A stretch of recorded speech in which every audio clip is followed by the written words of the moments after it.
is on the top of his skull. It gives him added jaw strength, and all male felines want to know apart from that feature as well. Now, a couple of things we can get into in this training session. One of them is mimicry. So Farley's really good at mimicking a lot of different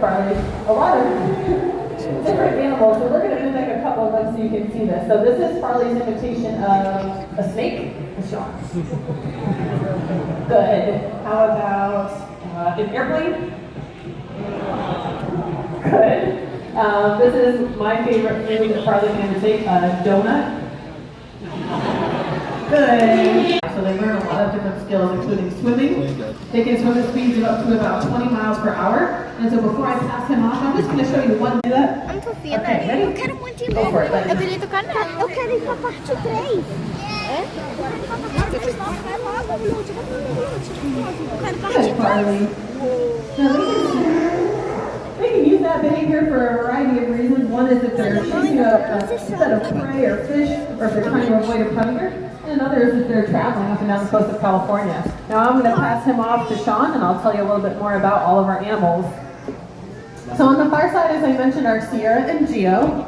And I told you our training is to learn to eat together. So peer feeding is important. We want to be able to have our animals comfortable, not only with our where they're paying attention to her, and the individual signals sometimes they're giving. So if she puts a hold it out to one animal and asks for a behavior from the other one, so for example, she asks you to go to the water, that's exactly what she's looking for. Sierra should pay attention to Alyssa, while Geo gets a signal to maybe go do something different.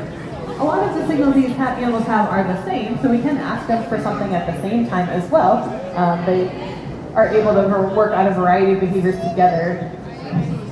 Now Farley over here is working on some new behaviors with Sean. So you can see Sean has that target pole in his hand, and that's a really great way for us to guide our animals around in the exhibit. It gives them a place to focus.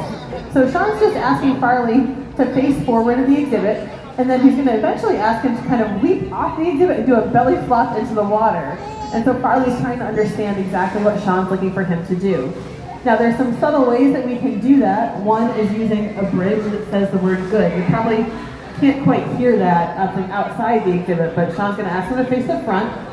He's going to extend that target pole out into the water, and what he's looking for is Farley to kind of jump up a little bit toward it, and then you can see he's following it with his head, so he's trying.